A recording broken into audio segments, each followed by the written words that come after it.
And so, the Quran is not all that difficult to understand. You just sort of read it, I found, and you just sort of follow your nose through it and see what it's saying. I'm sure, as most of you in this audience know.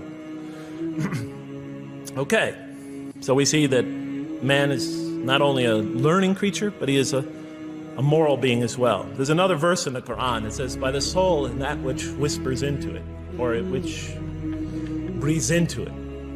It's morality, it's immorality, and it's God consciousness. Both of these we are under the influence of. And God allows us to be under the influences. He creates us to be exposed to both influences. And then the verse says, truly he is successful, who causes it to grow. Causes his soul, his self, his real self to grow. And truly he is lost, who stunts it, who disallows, who destroys his personal growth. So mankind is not only an intellectual being, but a moral being. And we said in the next verse, O Adam, dwell you and your spouse in the garden, and eat freely thereof what you wish, and eat freely thereof what you wish. But come not near this tree, for then you will be among the wrongdoers. I looked at this verse, and I was, starting to wonder if the author was drifting back to the old story again. I was confused.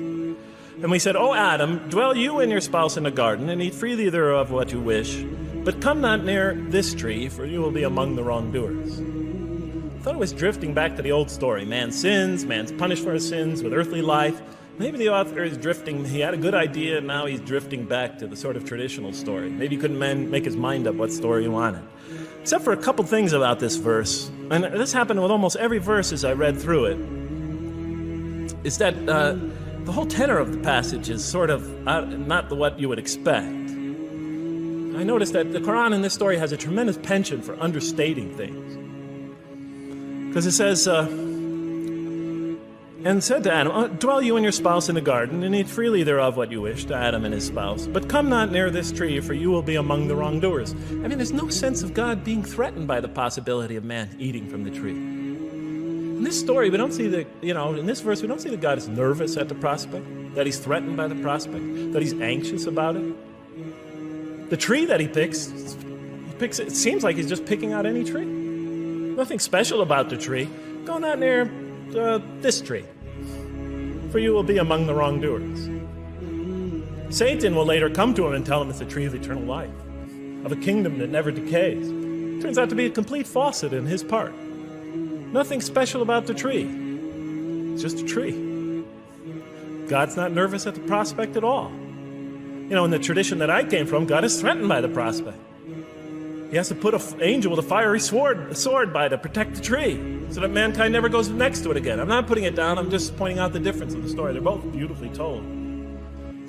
But he has to guard the tree. Why? Because if they eat from it, they'll become gods like us. This man, he already has a rebellious nature. Can you imagine if he eats from this tree? Can't let him get near that tree. But here, just, calmly says, but if you do, you will be among the wrongdoers. God is not worried about himself. It's just warning man, making it clear that if you do this, you've committed a wrongful deed. Again, the whole tenor of all these verses that you read through it is God knows exactly what he's doing. Okay, next verse. But Satan caused them to slip and expelled them from the state in which they were. And we said, go you all down, some of you being the enemies of others, and on earth will be your dwelling place and provision for a time. What? I said? I was expecting now the rage, the anger, the violence, the jealousy.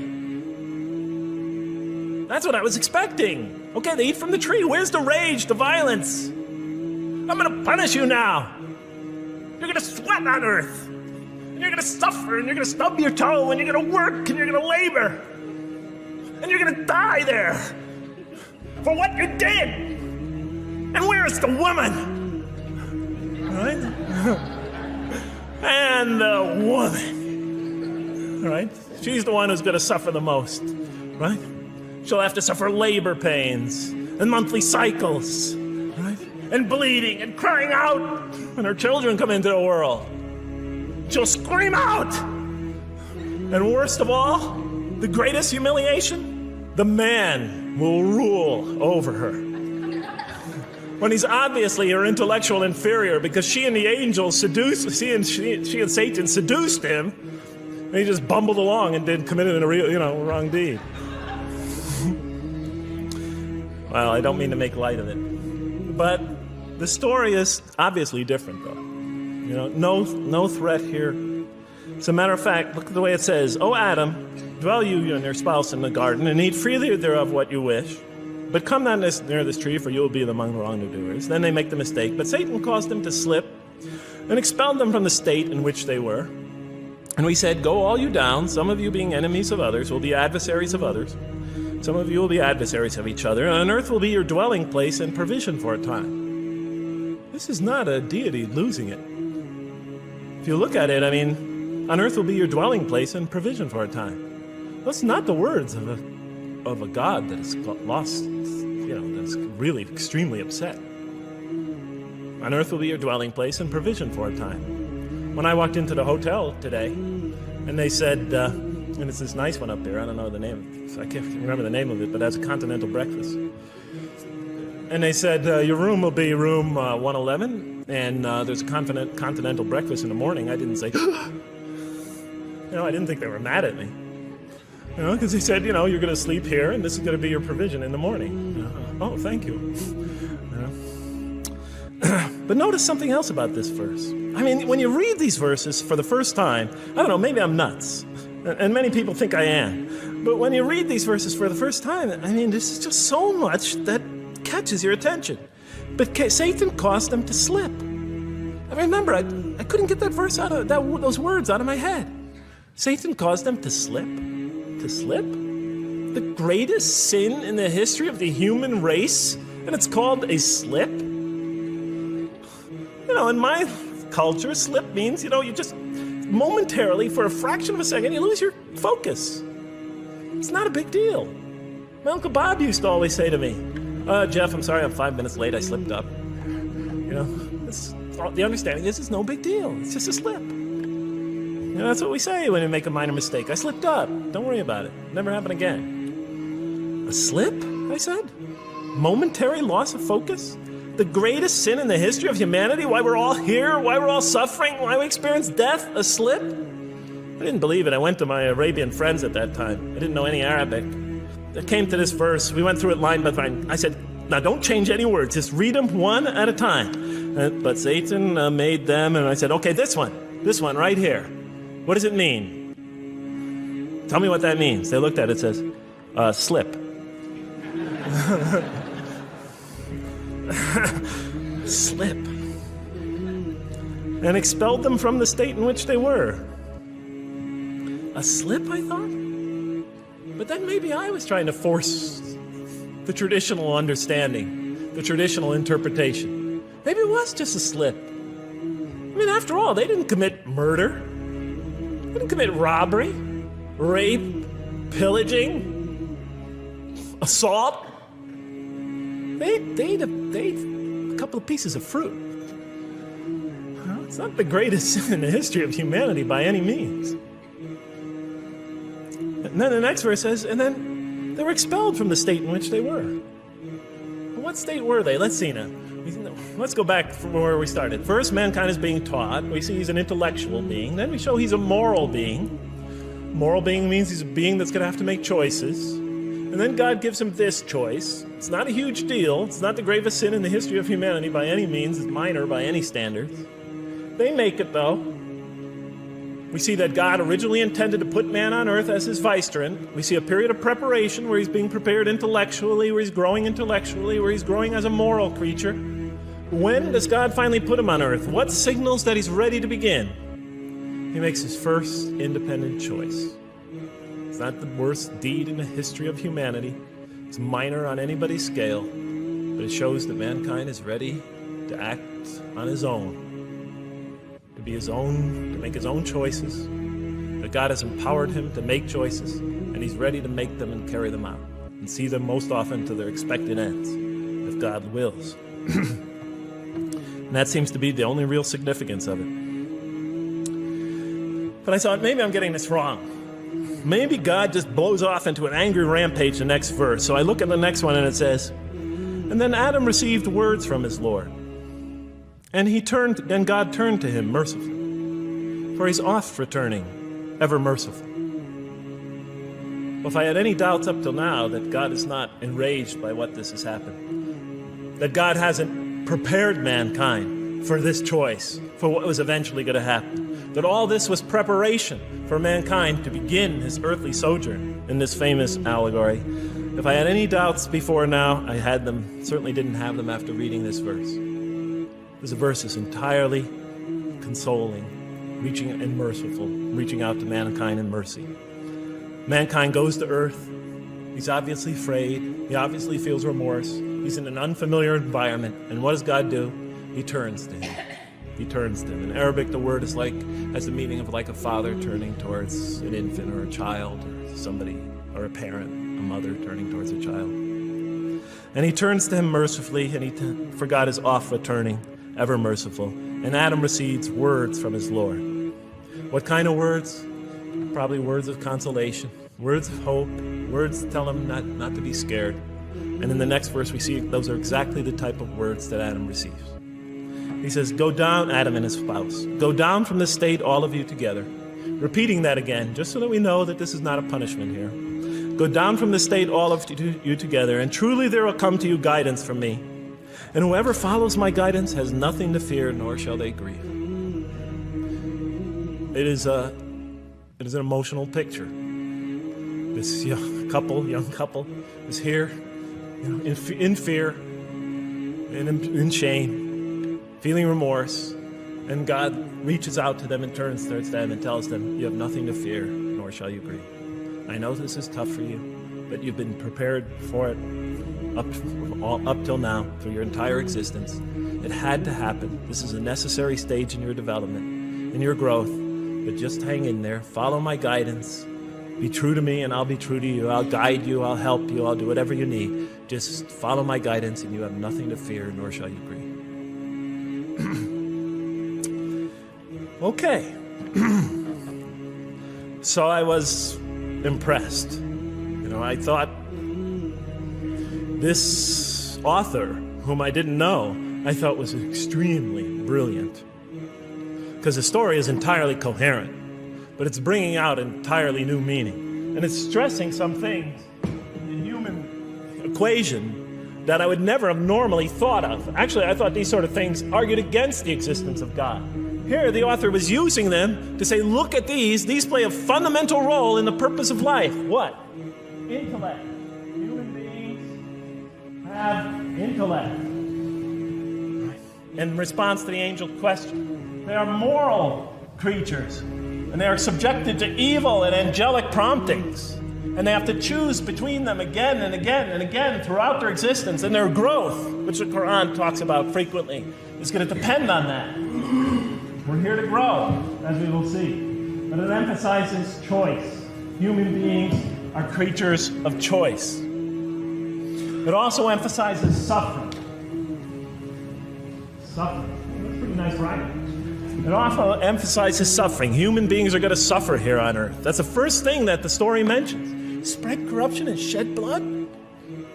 Havoc, suffering, pain? Yes, these three things play essential roles somehow, the story is saying, in our development on earth, in our very purpose of our development. These are the three things we've always had the most trouble grappling with, all theologies have. Why give us intellect? If it leads us often to challenge in our minds the existence of God, if we can't reconcile the existence of God with our minds, with our reason, why give us choice if we can choose to do wrong? Just make us angels. Why let us suffer so on earth? Just pop us into heaven. And here the Quran is telling that these play essential roles in our attaining of faith. Not only these, of course, it also mentions guidance, God's forgiveness, revelation, etc., angelic forces, satanic temptation. It mentions all these other things as well. But these three essentially really caught my attention. I never expected that these three things would be emphasized. And so as I read through the Quran, I looked, anytime I saw anything that seemed to relate to this, I would write down notes and underline it. You know, and I would walk up and down in San Francisco with my pen as I'm walking, because I like to walk about 7 miles every day, and I'd be underlining. My friends would always say, Jeff, what book are you reading? And I would lie to them. I'd tell them, oh, it's a great novel or something. You know, I didn't want them to know that I was reading the Quran. I think they thought I was going nuts. But in any case, so very quickly, I was wondering, does the Quran really emphasize reason? Does it really emphasize choice? Does it really emphasize suffering? How much more time do I have, Madam Speaker? 35? 25, okay. I'll do the best I can. So let me just try to indicate to you, as I read through the Quran, and I'll try to get through this quickly, because you guys look tired. And I know you're interested to find out how that basketball game is turning out. Let's see, does the Quran really emphasize reason as essential to human growth, to this experience we're having on earth, to our very purpose? And the answer is definitely yes.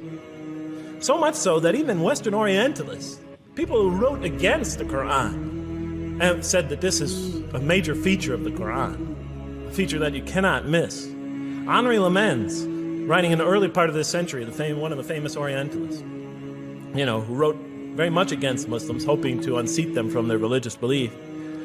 He wrote, the Quran, and this is his quote, is not far from considering unbelief as an infirmity of the human mind. Unbelief is, he thought, and he was saying it mockingly, it's like, you know, you can't think straight. You're not using your mind right, as my father used to say.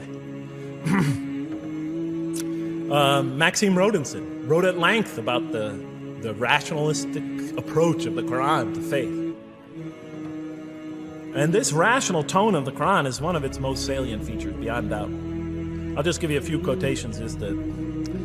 One of its fundamental themes is that people ignore or reject God's signs and corrupt religion precisely because they do not use their reason. The Quran will say that again and again and again. The Quran says about the disbelievers, they refuse to reason and are a people who do not reason. I have 7 such quotes in the Quran. The Quran will say, will you not reason? It mentions that 14 times to the reader. God reveals signs and lessons and admonitions so that, and this is a quote from the Quran, perhaps you will finally use your reason. There are 8 such statements in the Quran. From the Quran's viewpoint, reason and faith are allies, just as illogic and false belief are allies. And it clearly sets the conflict along these lines. It says the right way has henceforth become clear from error. Those who benefit most from the Quran are persons of insight. 16 such statements in the Quran. Firmly rooted in knowledge, 8 such statements. Use their reason, 10 such statements. Stand on clear evidence and proof, 7 such statements. Those who oppose this revelation are deluded, 9 such statements. In manifest error, 28 such statements. Ignorant, 15. Foolish, 3. Have no understanding, 9. Only follow surmise and conjecture, 9. And blindly adhere to tradition, multiple times. So it states that. In an almost Socratic style, the Quran repeatedly quizzes the reader and calls into question his or her assumptions. Again and again, it asks us, what do you think? 18 such statements. Have you considered this or that? 13. Did you suppose? 7. Sounds like a math teacher. Do they not ponder? 2 such statements. Do you think? Do you even think? 18 such statements. The message is clear. To gain truer faith, we need to free ourselves from inherited notions and examine our beliefs rationally. Learning plays a key role in human development. Read, the Quran exhorts the reader.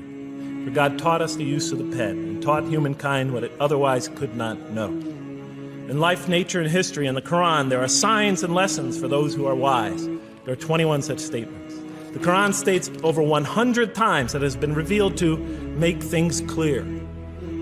I thought the author of this Quran must have had a strong mathematical insight, a natural mathematician. All throughout, when I was reading, I was trying to imagine what he must have been like. God teaches humanity both directly and indirectly, and sometimes so subtly that we are unaware of his instruction. Thus, he tests us in multifarious ways. Of course, I just want to make it clear, Muslims believe God himself is the author of the Quran. Sometimes I give this speech and people come away and ask me, Jeff, who is the author of the Quran anyway? But I didn't know. So I was just trying to figure it out. Repetition is indicative of the importance given to certain ideas. It should be observed that the Arabic word for knowledge in the Quran, ilm, appears 854 times in the text in its various forms. It's one of the most frequently occurring words. So the Quran really does put great emphasis on reason in our spiritual quest. Does it put great emphasis on choice? Well, here's what it has to say. Let there be no compulsion in religion. The right way is henceforth clear from error. It's a choice, and it must be freely made. And it's a choice between correctness and error, between right and error, between reason and falsity. Had God willed, he could have indeed guided you all, it says in the Quran. Why not, I thought? Why not just guide us all? Why let some of us choose to go this way and that way? The Quran was constantly provoking me as I read it. Do not the unbelievers know that had God willed, he could have guided all mankind? Oh, do not the believers know that had God willed, he could have guided all mankind? Okay, I'm an unbeliever, I thought. Tell me, why didn't you guide all mankind? If you want us to be in conformity of your will, just make us that way. And if we had so willed, we could have given every soul its guidance. Why did you let us be creatures of choice? Just program us to do the right thing. Never make a wrong choice. Had God willed, he could have made us all one community. He could have made us clones of one another. But he didn't. It wasn't part of his plan. Enlightenment has come from your Lord. He who sees does so to his own good. He who is blind is so to his own hurt. It's your choice. It says it again and again in the Quran. Remember when I was reading this, I was a disbeliever. And this scripture is constantly reminding me, it's your choice, Jeff. There's no compulsion in this. It's your choice. It's up to you. You're probably not reasoning correctly here.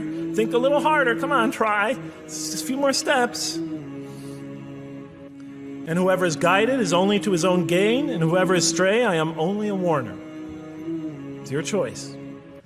We have revealed to you the book with the truth for mankind. He who lets himself be guided does so is for his own good. He who goes astray, it's to his own hurt. It's his choice. There are many, many such references. I'll stop there. But you get the point. Quran clearly emphasizes that choice plays a key role in our development. But what about suffering? Suffering's the biggie, right? That's the real major question. What does the Quran have to say about suffering? Because every religion deals with suffering in a different way.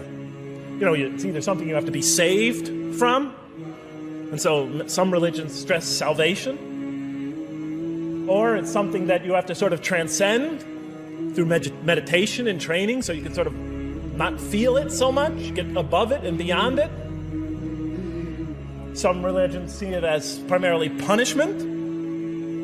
Some see it as, some of the more ancient religions see it as the result of the precarious and whimsical, control of many gods working against each other, playing with human beings. Different religions have dealt with it in different ways. But almost all of them, I would indeed say all of them, have sort of seen it as something not so good. Well, let's see what the Quran has to say about it. Something to be avoided, to transcended, to be saved from. The Quran says just the opposite. You are going to experience it. You will suffer in this life. And it plays a fundamental role in your development, in your growth, and in what you are to become. This scripture didn't just say you're going to experience it. It says you should embrace it. You should struggle through it. Your life should be a struggle, it says. It should be a jihad. Yeah, right? But that's what it says. Jihad means struggle. When the Quran most says jihad, it's most often not in the context of fighting. Qital is the Arabic word for fighting. But it says even in the Mecca verses, long before Muslims had to defend themselves against their oppressors, it mentions that you have to struggle in the path of God. With the Quran, it even says. Struggle in the path of God with this Quran. Life is a struggle. It says in one verse, most assuredly we will try you with something of danger and hunger and the loss of worldly goods, with the loss of your lives and the fruits of your labor. Most assuredly we will try you. It's not just talking about evil people, good people. But give the good news, the glad tidings. Be happy for those who are patient in adversity and suffering. Good news, I thought? Doesn't the author understand the terrible effects of suffering? Give the good news to those who are patient through adversity, who when calamity befalls them say, truly unto God we belong, and truly unto him we shall return. In other words, that this could benefit them. It was a remarkable statement. Here's another one. Do you think that you can enter paradise without having the like of those who passed away before you? And the next verses start to explain these people were good people who suffered terribly. Do you think that you can enter paradise without going through the same? Why, I thought? Why do we have to suffer in life? Misfortune and hardship befell them, and so shaken were they that the apostle and the believers with him would exclaim, when will God's help come? These are good people. When will God's help come? Oh, truly, God's help is always near. You will certainly be tried in your possessions and yourselves, the Quran tells the reader. You're going to face hardship.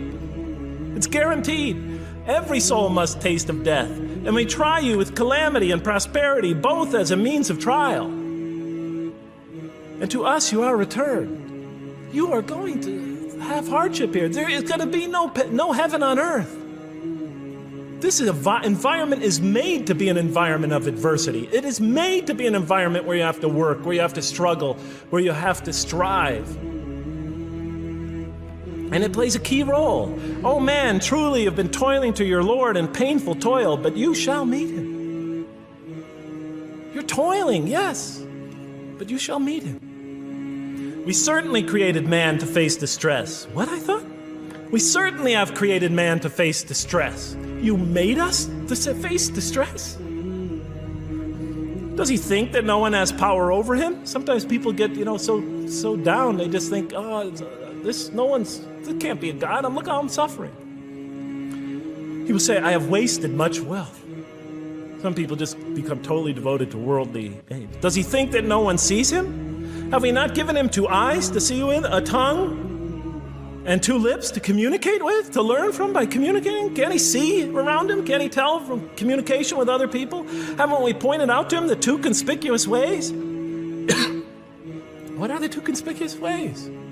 But he attempts not the uphill climb. One of them is the uphill climb. And it says, this is the way you should be pursuing. And what will make you comprehend the uphill climb? It is to free a slave, or to feed in a day of hunger, an orphan nearly related, or the poor one lying in the dust. Then he or she is of those who believe, and exhorts one another to patience, and exhorts one another to mercy. You have not attained to faith until you struggle the uphill climb. It's telling us you should pursue the uphill climb. What is the uphill climb? Reaching out to your fellow man who suffers, to feed the poor one, to help the poor soul that's lying in the dust. And all over the world there are people in that state. We watch the news as if it's just entertainment. And the Quran tells us this is something you should involve yourself in. That is the road that you should travel. It describes a successful life as an uphill climb.